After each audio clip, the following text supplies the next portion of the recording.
It is Supreme Court rundown time. History and democracy are still grappling with and adjusting to the 2022 Supreme Court term.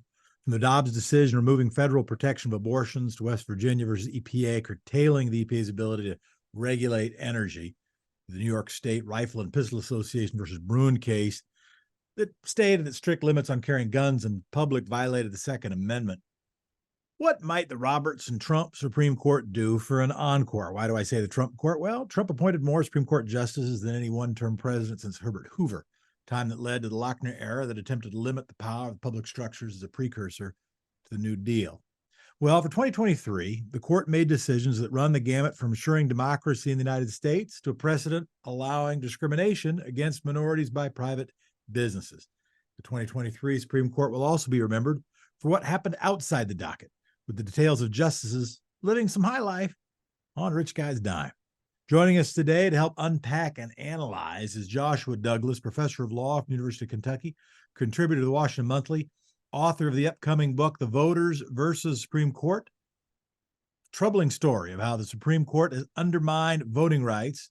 That'll be released next June. Also, the author of the 2019 book, Vote for Us, How to Take Back Our Elections and Change the Future of Voting. Thanks for joining us, Professor Douglas, and welcome to Democracy Nerd. Thanks, Jeff. It's great to be here. We're about a month from the Supreme Court beginning its next term, with initial arguments heard the first Monday in October. I think you can correct me.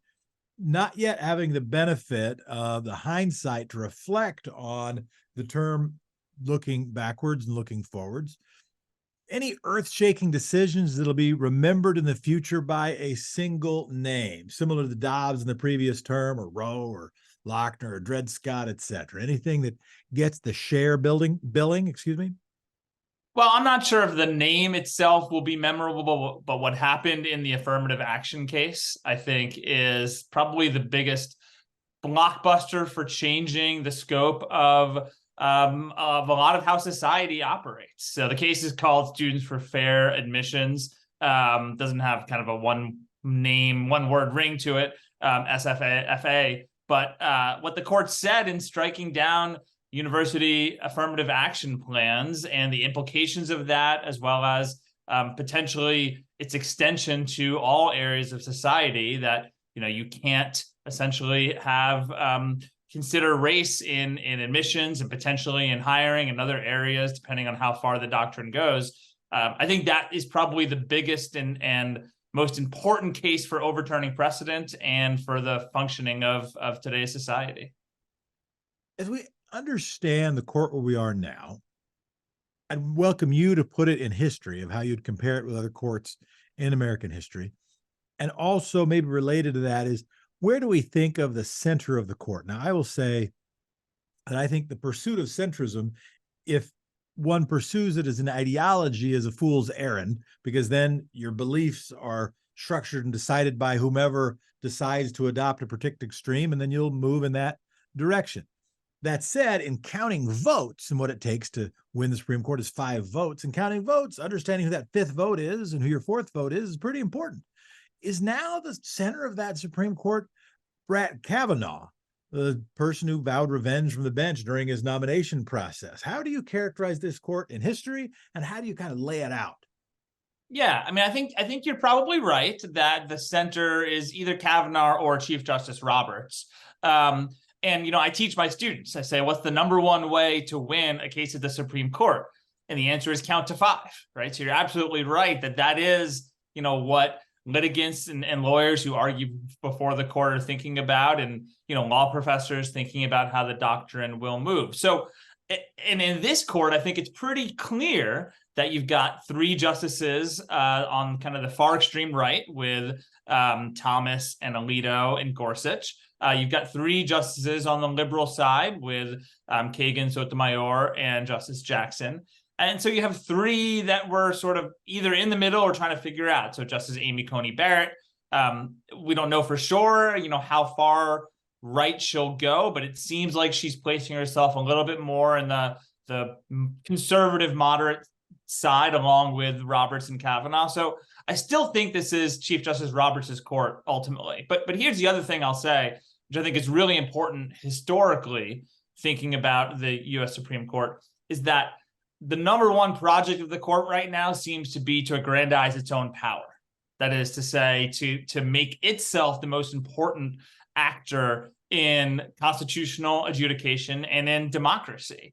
And I think doing so in a way that a lot of courts in the past have not done. And I think that's particularly dangerous when it gets to areas like voting rights and democratic representation and all other areas that matter so much to the way our society functions. Today's court is, I think, the Roberts Court, but it's also the court of keeping power for itself to decide all of these important matters. So let's get into that. One case that comes to mind is Moore versus Harper. We talked about that with the Brennan Center for Justice a couple episodes ago, that determined the so-called independent state legislative theory is not a real thing. What hung in the balance there was included the court's ability and court's ability generally to hold primacy. Make your case that this court is not only aggrandizing its ability to take trips without disclosing them, but is taking its opportunity to aggrandize its own power. Well, here's an interesting case that a lot of people thought the court wouldn't decide, actually, because this was reviewing the North Carolina Supreme Court that had struck down the state's really egregious partisan gerrymander. And so then the U.S. Supreme Court agreed to hear the case after the North Carolina Supreme Court on a 4-3 vote along partisan lines, because the North Carolina court elects its justices by party labels. So on a 4-3 Democratic majority in February 2022, struck down the state's map. And the U.S. Supreme Court agreed to hear that case. But then the North Carolina had elections for the Supreme Court, and 2 new members came on, flipping the court from 4-3 Democrat to 5-2 Republican. And then within a month, that 5-majority Republican state Supreme Court said it was going to reverse itself. First, it said it's going to rehear the case, and then it ultimately issued an opinion reversing itself and saying, no, the state constitution does not protect voters in the way that the court had previously said, and that it essentially upheld the map. And so there's really, in many ways, no controversy left for the U.S. Supreme Court to decide, or at least a lot of people thought the court would dismiss the case as moot. And yet the court decided to hear it, or decided to issue an opinion on the merits. So that's just one little example of how the court, decided, look, it's gonna issue a ruling on this case. And then when it did issue that ruling, and here's where we get really concerning, is the initial media commentary, and certainly among a lot of people on the left, were sort of breathing a sigh of relief because the court seemed to reject this independent state legislature theory and seemed to say, no, state courts can use their state constitutions to strike down state voting laws. But then Roberts added this sentence towards the end in which he said, but hold up, there could be at times when state courts go too far, where they overstep the ordinary bounds of judicial review. He didn't say what that means. He said, we get to decide what that means in a future case. So the court is giving itself full power to still review a ruling of a state court under the state constitution. Normally we'd say, the state Supreme Court is the highest authority of state law and state constitutions. I mean, here the Justice Roberts is saying, we get to keep this case or decide a case in the future. So in 2 instances, that Moore versus Harper case exemplify the ways in which the court is keeping as much power for itself as it can. Yeah, so the Moore case, clear one, that makes that case. What else? Where else should we be looking for, as you say, where the court is not only demonstrating its strength, but trying to build its own strength? Well, I mean, you mentioned a couple cases from the term before this past one. I think the Bruen case on gun rights is a particularly egregious example of this because, normally on Second Amendment issues, the court would say, okay, there's a right to firearms. In the court in the DC versus Heller case back in 2010 said that the Second Amendment includes an individual right, but still that left the door open for normal constitutional adjudication where the state can provide a justification for its law, right? So, okay, there's a right to possess guns, but the state has a good enough reason in this circumstance. In the Bruen case, the court said states aren't even allowed to do that anymore. that the only kind of regulation allowed is one that's protected within history and tradition. So the court basically said we're now historians as well, and that states you have no authority to regulate guns except for when we decide history and tradition allowed it. So that was, the previous term. In this current term, we see several cases again where the court says essentially we get to decide. And whether it comes to the Voting Rights Act case, which I know we're going to talk about, where the court seemingly issued a good ruling, but actually embedded within it is some concerning things, whether it's in the affirmative action case. In all of these situations, the court is saying we get to be the final deciders of how far the government can regulate, or how robust these individual rights, which we thought had been protected, continue to be protected. And of course, you mentioned Dobbs and abortion, another good example of that as well. So George Will advocated for, one of his books advocated for a new Lochner era. I have predicted one that we will sort of see a, roughly speaking, 100-year echo of history. Is that as you read the court now, is that an overstatement? Where do you land on kind of where this court will position itself in history? If, and as it is, I won't say if it is, as it is, as you say, sort of building its own muscles, expending its own power, projecting power into the Pacific and the Atlantic. I tend to agree that you already have a couple of justices with respect to Lochner itself, Justice Thomas in particular, who has said that he thinks the court's jurisprudence should go in that direction. I think that, of course, the court is very conservative, so it'll, many ways this is ideology playing itself out, and we're getting, conservative results guised in some doctrine that, the court is trying to suggest we're being consistent, but when you look at it, there's a lot of inconsistencies. I think the number one thing to think about with respect to that question is the readiness with which the court is willing to overturn precedent, right? The court's tradition has been to follow its rulings. And many justices in history have said, both that I hope I don't personally agree with every ruling I issue, because that means that I'm just being political, that, the law could be something that is different from what their personal beliefs are, and that they will rule in a way that's consistent with precedent, even if they disagree. And you sort of don't see the court doing that on any of the justices anymore. They're very willing to overturn precedent they don't like.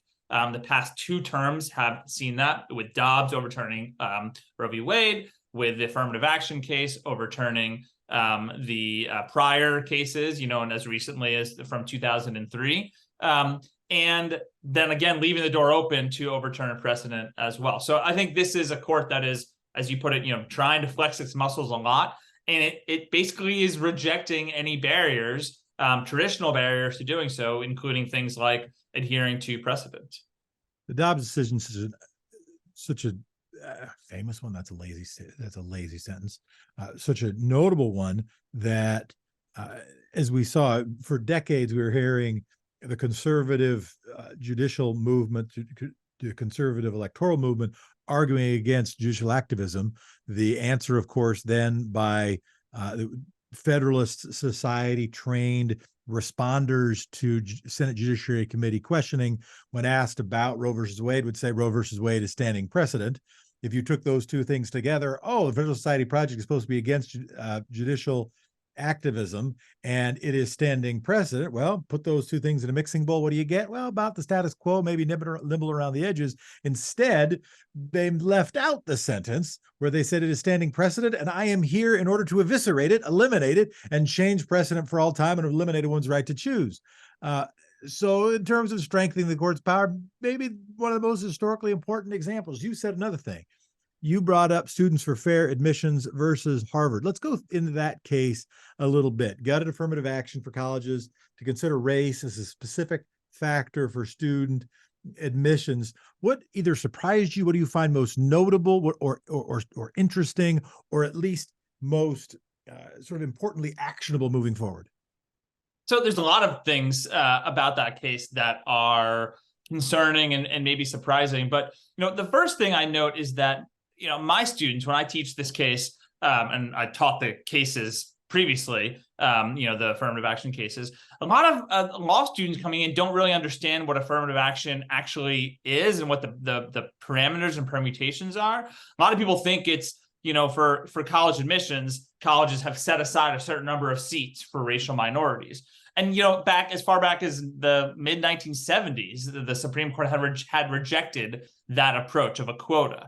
So affirmative action before the SFFA case is where a admissions team has to look at each application holistically and can use race as one factor among many to enhance the classroom environment for all, essentially. So, just like in the courts had used the example of like, someone who's a virtuoso violin player, add something different to the classroom mix, and someone who has an underprivileged background or who's a racial minority also add something interesting to the mix, and admissions team can look at that holistically. And that's essentially what the court had said in 2003. So now you get to this Harvard case where Harvard had been very careful. In North Carolina, it was two different cases, companion cases, and both schools have been very careful about the ways in which they used race. It was not a quota. There was not a certain percentage of minorities as the goal. It was, okay, one's status as a racial minority is a factor that can be considered in the use of in admissions. And this has been a project from the right to try to dismantle any sort of racial preferences in American society. This guy named Ed Bloom engineered a lot of these cases, including the Shelby County Voting Rights Act case from 2013, as well as the affirmative action cases. So it's important to when thinking about what the court did in striking down the Harvard plan, is understanding that the Harvard plan was, use race somewhat minimally and also in a very individualistic fashion. And the court basically said you can't do that either. Now you could kind of figure out end runs around it. Strangely, you asked what was most surprising. Chief Justice Roberts threw in a little aside in the opinion that said, you could still ask people to write essays about their backgrounds, and that might include race when they discuss in their own personal reflections. So, instead of being slightly more explicit that, look, having racial diversity in the nation's colleges and universities is a good thing. Now we have to, if we're trying to still achieve that, we have to do so in a way that we're going to sort of with a nod and a wink try to achieve the same goal. So I'm jumping probably too far ahead, but it does some of what, and maybe there's my own emotional reaction. It's certainly informed by that are we getting to a place where it just feels like the Supreme Court project is looking more and more like hogwash, that they'll write a bunch of words and they'll cite some stuff, and some of that might be really old stuff, and they'll ultimately, though, just kind of do the thing they want to do.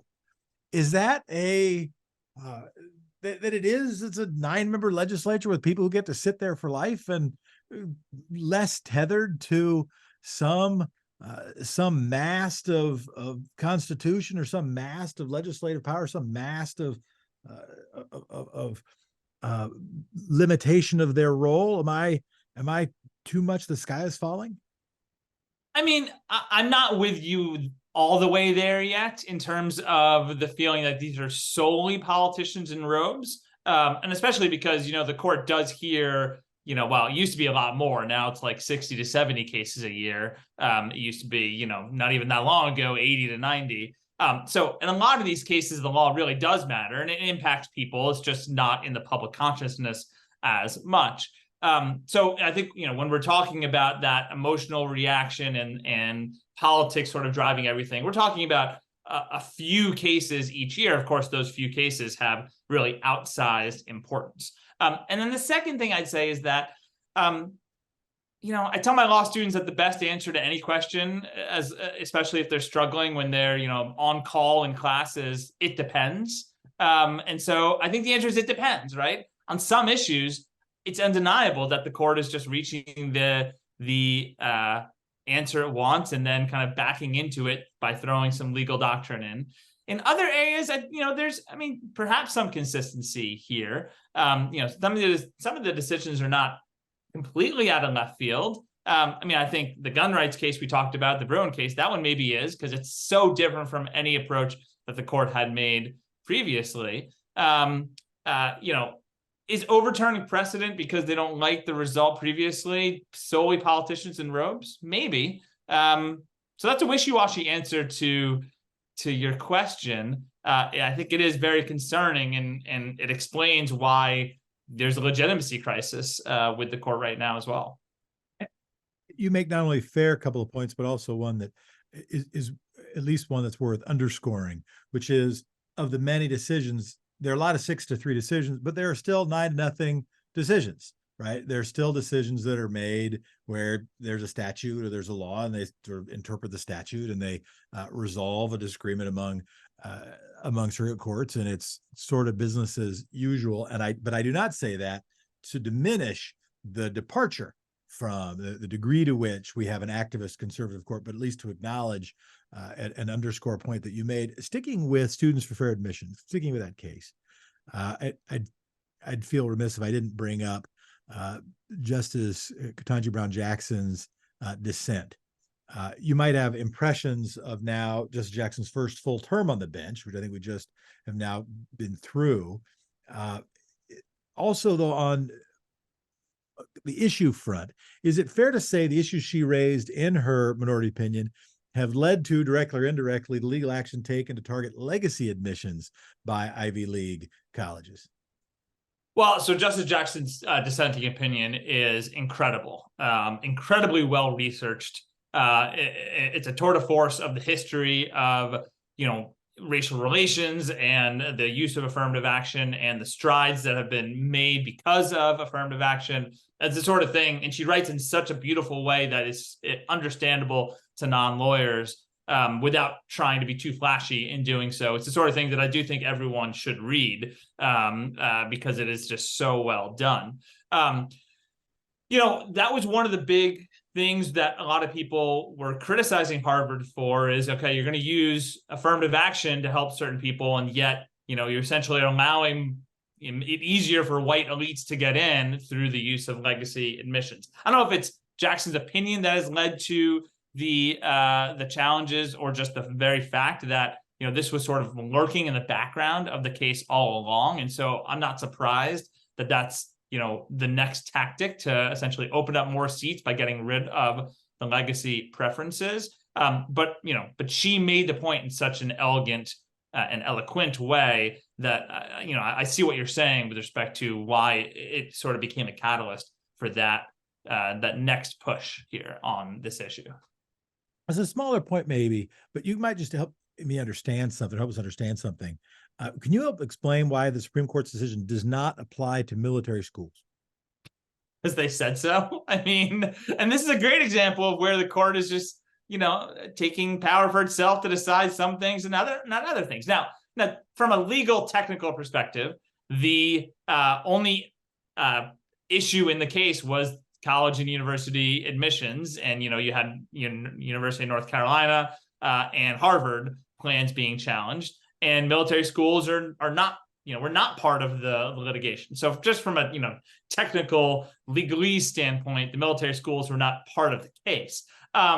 That said, Chief Justice Roberts, a brown cow instead of a white cow. Exactly. I mean, and so Justice Roberts said, you know, well, military schools are not involved here, and they present different considerations. There was a brief, an amicus brief that was filed by military schools, basically saying, you know, don't touch us because there's national security implications involved in the formation of the military, and so that's different from sort of so-called regular schools, I guess.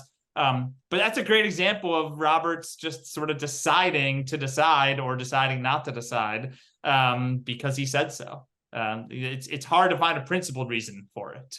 And it does, you know, the thing that often comes to my mind is I think back to Rehnquist, right? Whose first interactions were as a political person, right? Not merely as a judicial person.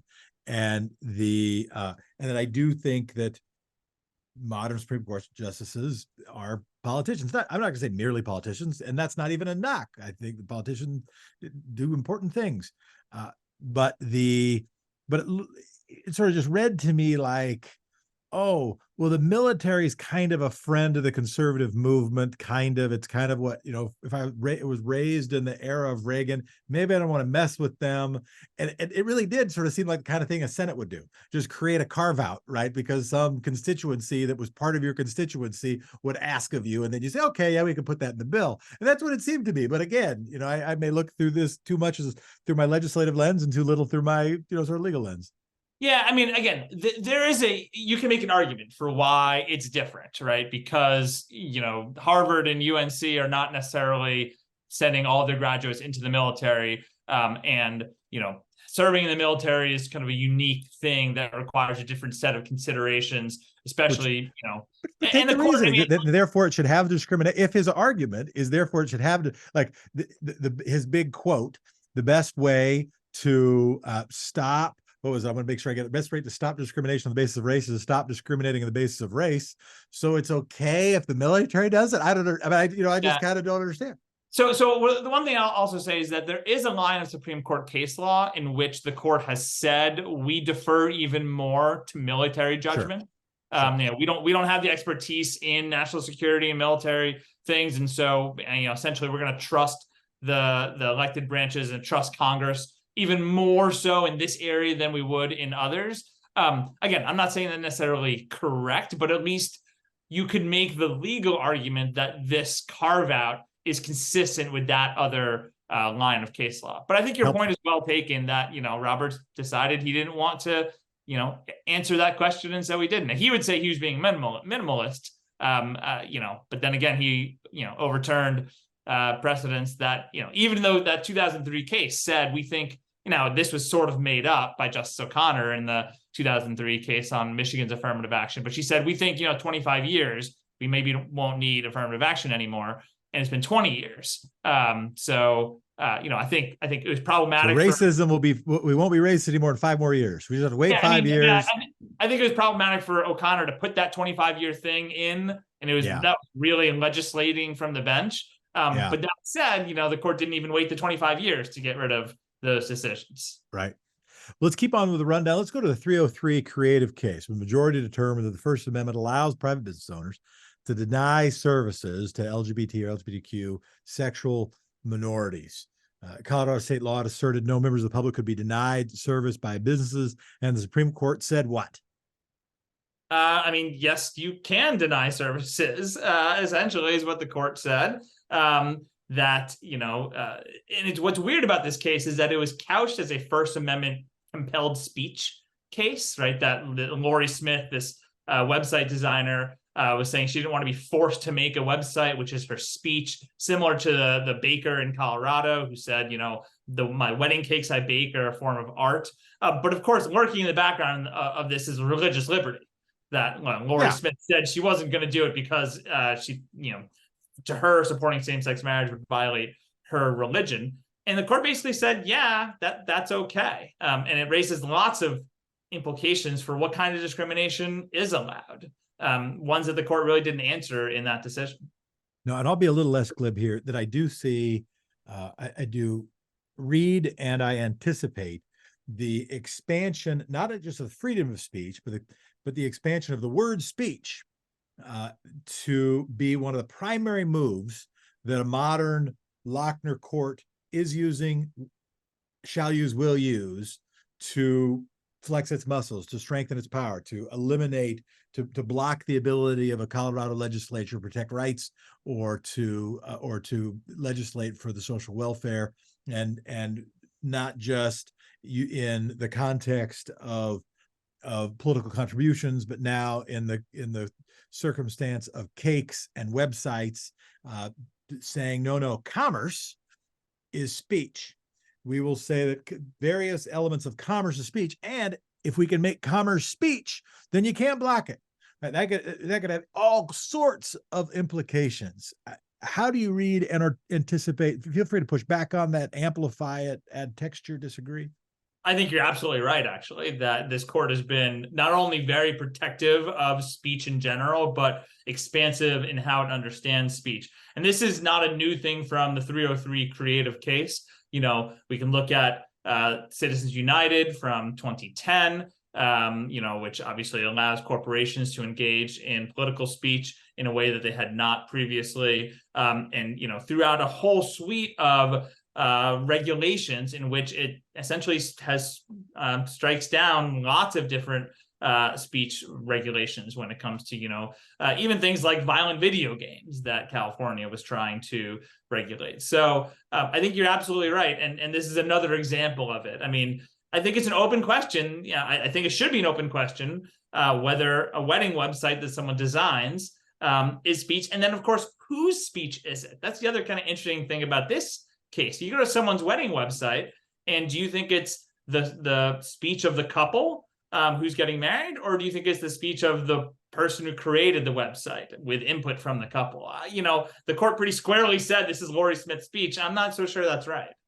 No, I mean, like, let's take it a step further, for good or for ill. Let's say Comcast decides it doesn't want to carry through its cables speech that says that cable should be more widely regulated.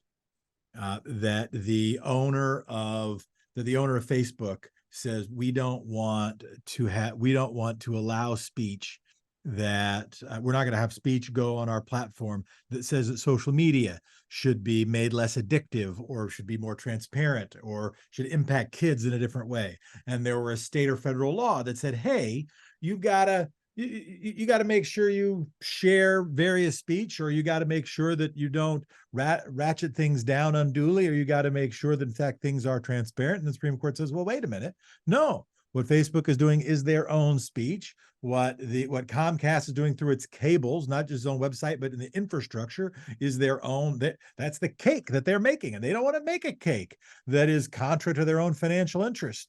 Set aside religion entirely, which the court seemed able somewhat to do. What's the limitation of that? Where am I getting that wrong? And or what's the best argument against the weaponization is too strong a word. I'm looking for another one, but using the First Amendment as a cudgel to block anything that democracy might do to try to make the world better. No, I don't think you're wrong at all. And I think your hypothetical is happening in the real world when it comes to social media and political campaigns, right? That there's this push to require greater transparency with respect to the political ads that are being put on speech, with respect to AI generated content, and the social media platforms have been pushing back against any sort of regulation of this. Of course, the argument here goes to the fact that constitutional rights have never really been understood as absolute. That is to say, states have always been understood, governments have always been understood to regulate certain things for the good of the public. So, the famous old example of you can't falsely yell fire in a crowded theater. Well, that's speech, right? Someone wants to yell fire in a crowded theater. That's speech, but the court has always recognized that, look, the government has a good enough reason to limit that because of the harms that it would cause. And now you're getting to a situation where the court has basically said states don't have any rationale or any reason that they can say. And what's interesting here is that it really depends on the rights at stake that you're talking about. So when it comes to free speech, the court has said basically we're not going to trust anything or not defer to the government's judgment on these issues. But when it comes to the voting process and voting laws, the court has said we're going to defer entirely to the states in letting them enact election regulations however they want. So there's not even consistency with respect to whether we're going to trust states or not. And instead, in a lot of these things in which you see societal harms from the activity, like speech, the court has said, well, we don't really care. We're not going to let a state justify it, or as we already mentioned, the gun rights issue.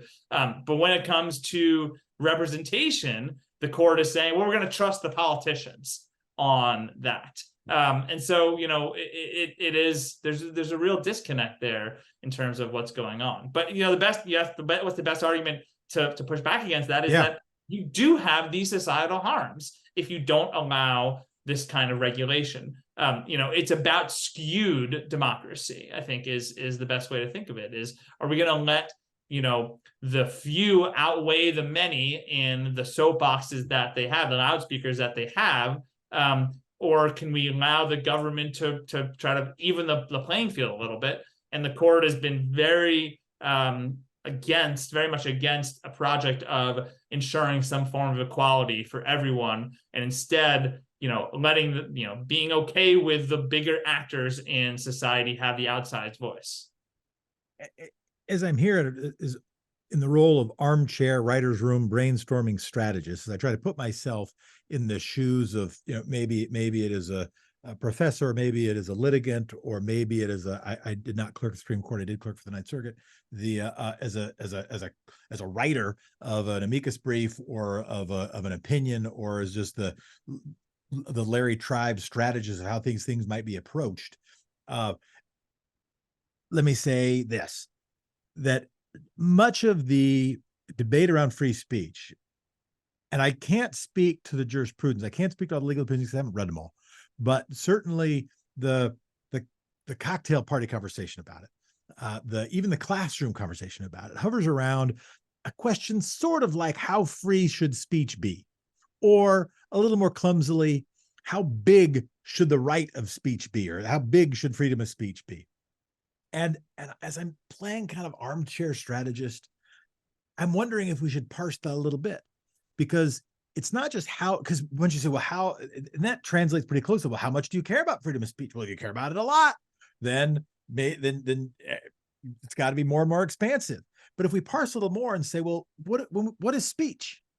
What is speech, and what is the freedom? If we define those things more specifically, defining that freedom, and define as well as defining the speech, because maybe paid speech is different than free speech. Maybe commerce is different than speech. That parsing a little more carefully, how are people either who might be able to get a fifth vote after a couple presidents who aren't Donald Trump, or who might be able to get a fifth vote now? What is anything else you'd want to sort of arm either the cocktail party advocate or the strategist as they're thinking about writing their own brief to help get to a freedom of speech that at least isn't weaponized, or is something that honors a deeply important American right and tradition, and doesn't use that to do things that aren't American, that aren't deeply important parts of our traditions, or that trample upon others?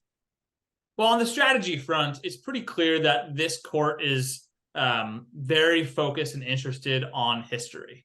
And like I said before, the justices have sort of declared themselves to be historians, and are only going to uphold various rights if they deem those rights and the permutations of them to be to be consistent with history and tradition. It's a little weird though, of course, because when we're talking about speech on the internet, well, the framers couldn't have ever imagined any sort of speech like that. And so how do you make the arguments that something like online advertisements, false online advertisements, AI generated images in elections for campaign ads are harmful in the same way that false advertising was harmful in the late 1700s? That's where I would go when thinking about how to convince the court that some regulations are permissible. So it does require lawyers now to become historians as well. And I don't think that's the right approach, but I think it is the one that the court has really called out for as what they'll pay attention to. And that's why you see a lot of these arguments really focusing on, it's not really precedent either, right? Because again, we see the court being willing to overturn precedent. It's about the practices of the founding era, and what analogies can you make between then and now in these particular rights? Because the framers didn't think that speech was going to be absolute either. But you have to figure out how to couch the regulations in that sort of language. Yeah. So then, if I'm playing that game, what first comes to mind, if I'm imagining the Comcast case, because you said a little bit about the social media case, but I'm also thinking about the pipe, the series of tubes that carries the message. And then I don't know, am I thinking about a midnight mail writer, right? Am I thinking about the printer of paper? Am I thinking about the creator of ink, and then at some point the creator of ink doesn't have the power to decide exactly how that ink is going to be used, how that paper is going to be written upon, how that letter is going to be delivered. And all right, I will I will move on from it because I want to move from speech to democracy, which feels like a natural progression. Another key, maybe even pro-democracy case this past term was Allen versus Milligan. You want to give the quick description of that one? Yeah, and although I'm also going to say that I'm not so sure it was really pro-democracy in some of the things the court said. But real quick, this is a redistricting case out of Alabama in which the state drew a congressional map. And the way the map was drawn, the 7 congressional districts in Alabama, only one contained a majority that was of a racial minority, which referred to as a majority-minority district. The state, however, has a black voting population of over 30%. And so just doing some math, you would think that unless you drew the lines in a way that really split up communities of black voters, you would have 2 districts that were majority minority. And so that's what the plaintiffs argued, that by not having at least 2 districts in the way that it split up the black belt of Southern Alabama, that it violated Section 2 of the Voting Rights Act, which prohibits voting rules that basically have a discriminatory effect, that discriminate on the basis of race. And the lower court agreed and ordered Alabama to draw a new map, actually before the 2022 election, said draw a new map. The Supreme Court put that opinion on hold, strangely saying there's not enough time for Alabama to draw a new map, so we're just going to put the order on hold and let you use the one that you already adopted with only 1 black majority district. I say strangely because Alabama had passed the map in like a matter of a week, and there was still, I forget the exact timing, but plenty of time, well more than 1 week before the filing deadline for candidates to draw a new map. But so again, we see the court inserting itself and in this instance, deferring to those in charge, but eventually gets to the U.S. Supreme Court on the merits in June 2023, in which the court agrees to strike down the map, saying that the traditional understanding of Section 2 of the Voting Rights Act holds, and that the state needs to draw a map that's got 2 majority-minority districts. Supreme Court had previously ruled in, and I must acknowledge, I don't know the pronunciation of it, it's Rucho or Ruco versus Common Cause, that partisan gerrymander can't be stopped by federal courts. In other words, if a state split up a previously Democratic majority district, carved those voters up into new majority Republican districts, that's okay. However, we've also talked in this on this program, on this podcast, how Americans have sorted themselves more and more geographically and politically. Americans are more likely to vote along the same partisan lines as their neighbors to a significant greater degree than 40 years ago. So the Venn diagram of race, political leanings might not be a perfect circle. There's a lot of overlap. In your view, can the Allen decision provide any cover to resist partisan district drawing? Yeah, absolutely, because race and party are so closely correlated, particularly in the South, that it's not surprising that it's the Republicans were trying to uphold the previous map in Alabama. The Republicans are the one that drew it, and they're surely trying to ensure a partisan outcome of winning 6 of the 7 congressional seats, and the Democrats were backing the challenge. That said, you can't deny the history of racial discrimination in this country, and not having meaningful representation for minority communities is one way in which we've perpetuated structural racism in this society. So although race and party are correlated, and Section 2 of the Voting Rights Act claim would be a way to attack a map that's unfair on a partisan basis, you're also attacking the unfairness in minority representation, which again simply perpetuates the racism that we've had more explicitly in previous decades, and still ongoing, if perhaps slightly more implicit today. Speaking with the Allen decision for a moment, it appears, or is it fair to say that it appears that Alabama may not be taking a bunch of steps to stop packing black voters into a single district? And it brought to mind, not to my mind, but to Kyle Curtis, our producer, the Andrew Jackson's alleged quote, John Marshall has made his decision, now let him enforce it. If Alabama resists efforts to draw new district lines, how is Allen, what is done so that Allen is not a otherwise sort of hollow victory? Yeah, I mean, so Alabama passed a map that did not adhere to the decision in terms of drawing sufficient a map with sufficient minority representation, and so it's going to get challenged and may go back to the Supreme Court. And it'll be very interesting to see if the court has some backbone on what it said. And here's why I say the decision might not be actually pro-democracy to begin with. So that case was a 5-4 ruling. And Justice Kavanaugh wrote a concurrence in which he said, although I agree with adhering to the precedent that the court pointed to, and he said, this is precedent about a statute as opposed to a constitutional ruling. So that's why, precedent is perhaps more important to adhere to than, the Dobbs case, for example, which overturned a constitutional understanding.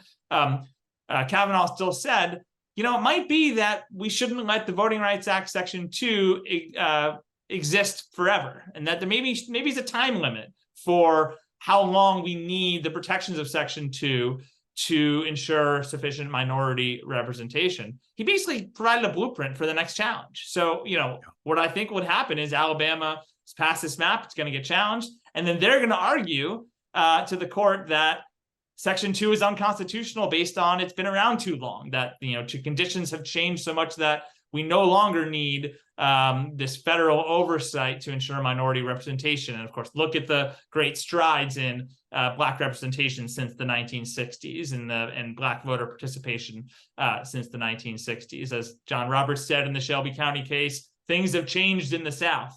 And so, Kavanaugh left open this door, and he was the fifth vote to say, okay, no, Alabama didn't make the argument previously that time has run out on Section 2, but now they're making the argument.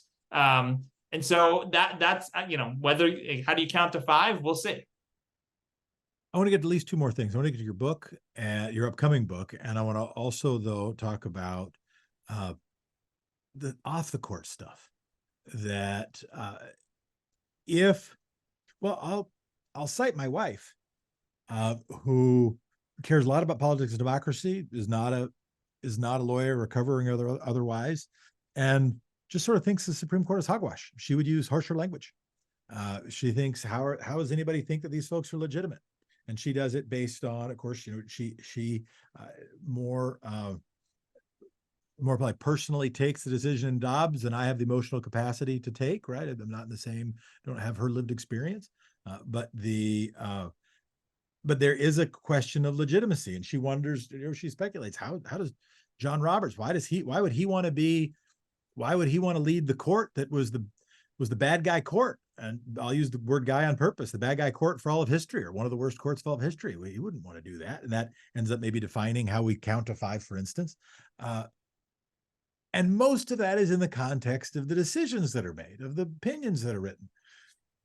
But then there seems to be some other stuff going on that if we're worried about that an anti-majoritarian system of government, that is an anti-democracy system of government, that is a pro-oligarchy and plutocracy system of government, and that one of the tools for that is buying presidential elections, stealing Supreme Court seats, packing a Supreme Court with 6 votes, and then doing it by not only buying off elections, but maybe even by buying off Supreme Court justices, it starts sounding like the stuff of a bad novel.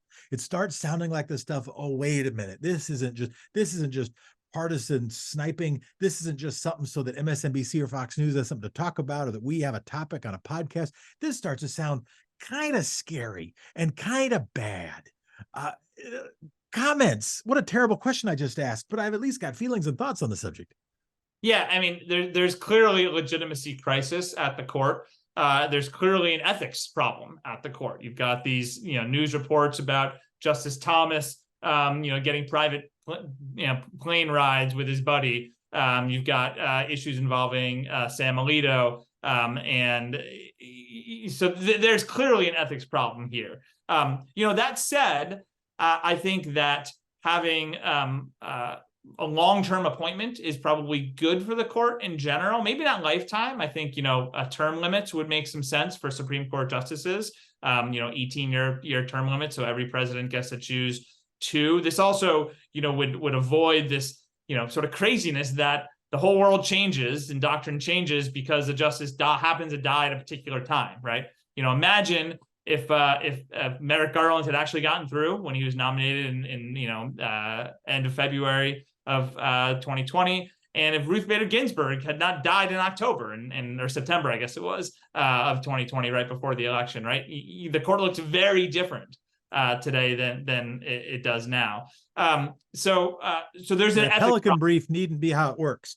Denzel Washington or whoever the character was imagined when the book was written, thinking the court was going to be shaped by murder. That doesn't need to be how it works. Yeah, and so there's clearly an ethics problem, right? These allegations involving Thomas are really concerning. Not so much and this is just my own view here, I'm not so concerned that these that his buddies, Harlan Crow and whatnot, are changing the way he decides cases. I think Thomas has a way that he thinks the world should operate. I think he has a particular jurisprudence. I think, regardless of whether he's getting the plane rides or not, he's ruling in these ways.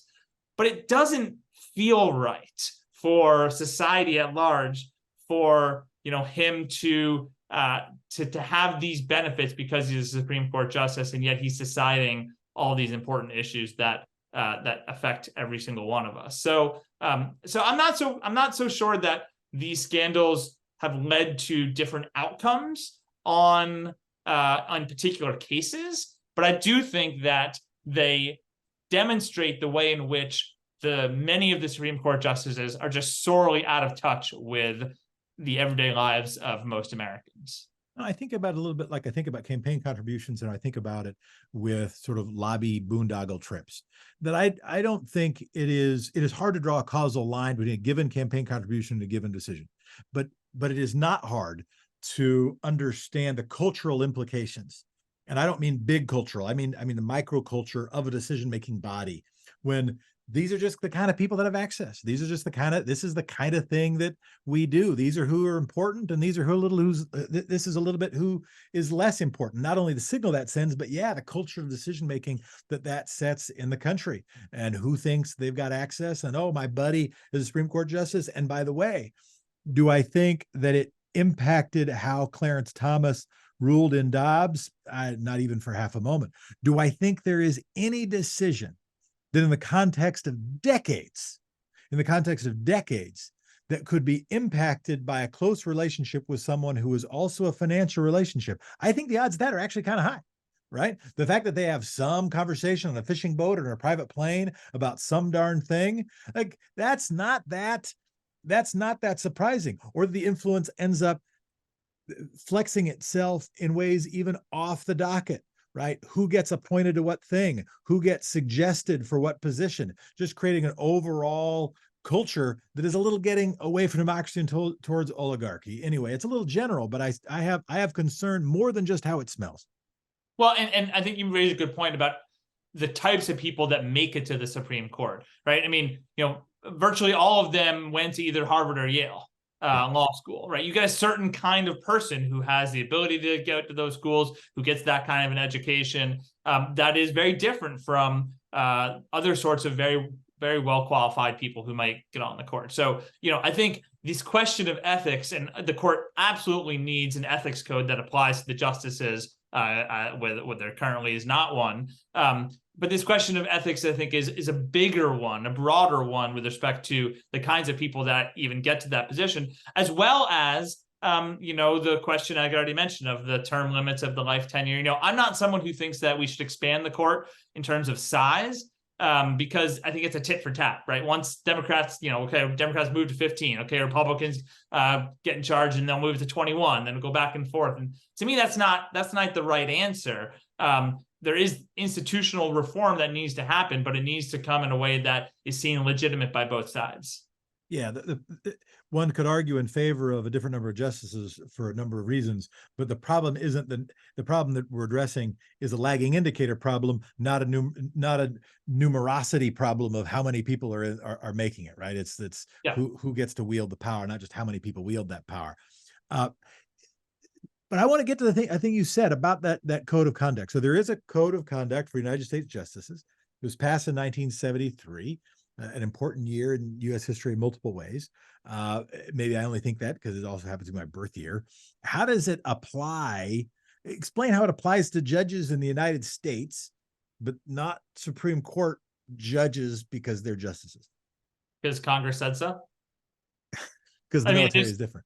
Yeah, I mean, it's just, the law, the code applies to judges on the courts of appeals and the district court. Now, there's, there are other professional codes of conduct and whatnot that, in theory, any lawyer should be adhering to. But in terms of a formal code of ethics, there's not one that currently applies to Supreme Court justices. Now, I know there's been, calls to have that occur, whether Congress imposes it. Some of the justices have said that they think that would be a conflict of interest, of separation, not conflict of interest, of separation of powers concern. I'm not sure I agree with that. I think there's been some internal conversations among the justices about self-imposing one.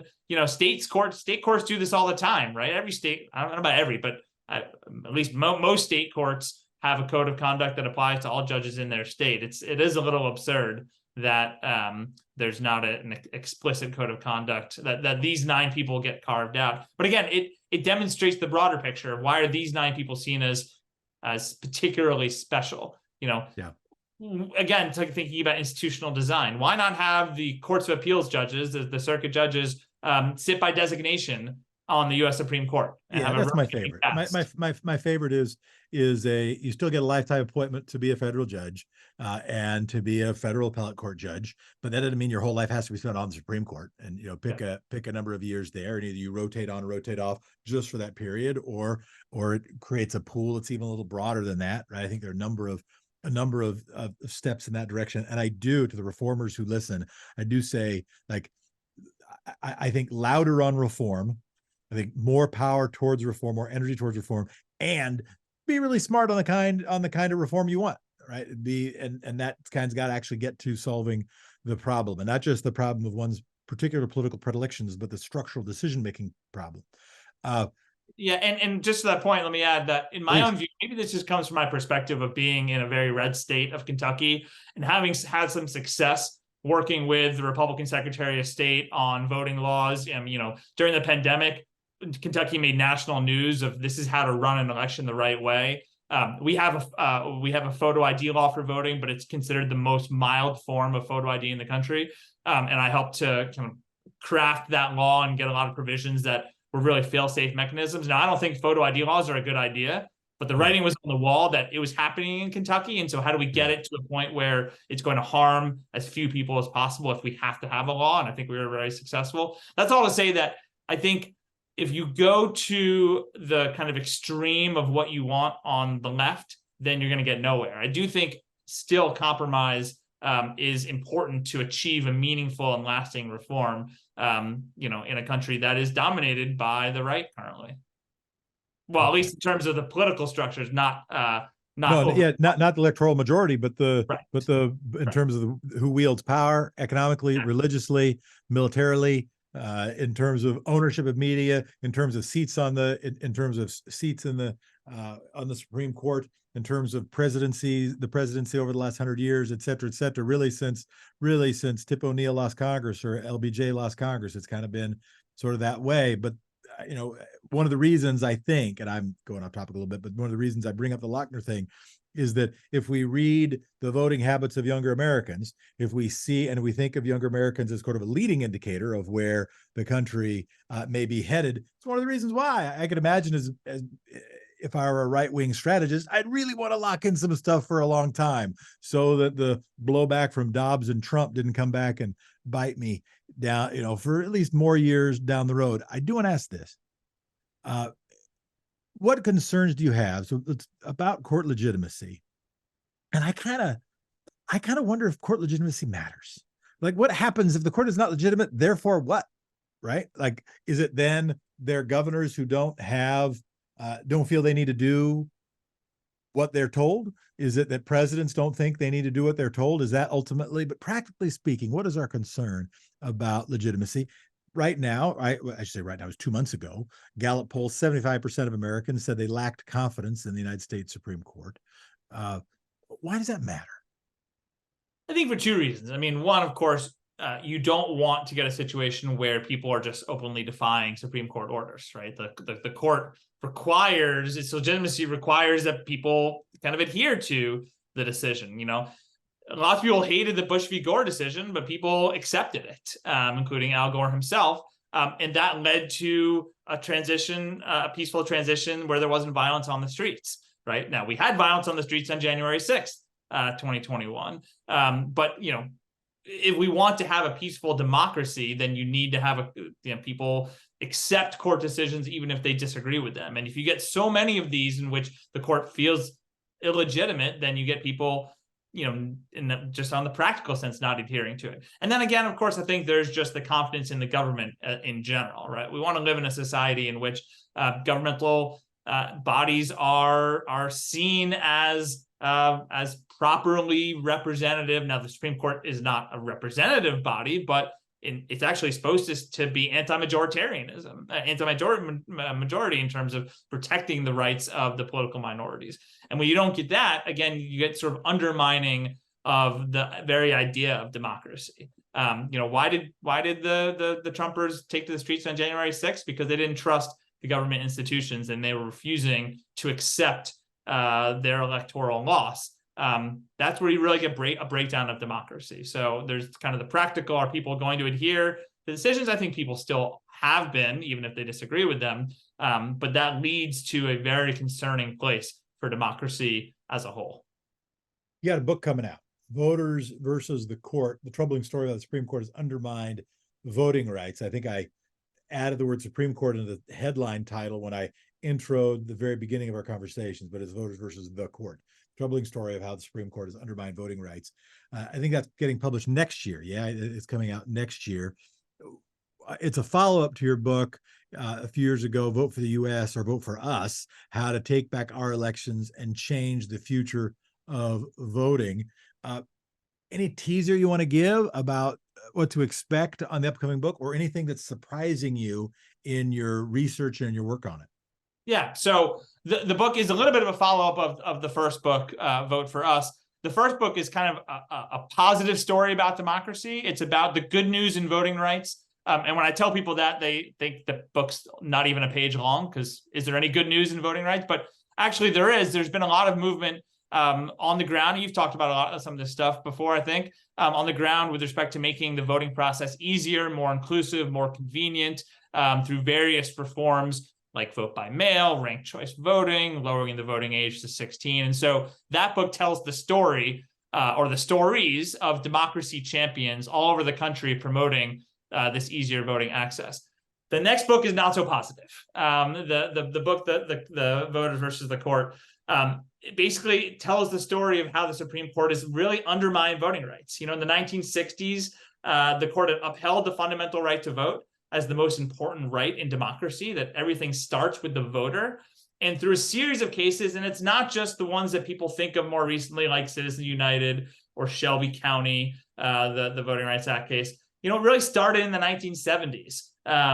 There's a chapter about a case from 1974 involving felon disenfranchisement. Why is it constitutional for states to deprive individuals convicted of a felony from the constitutional fundamental right to vote?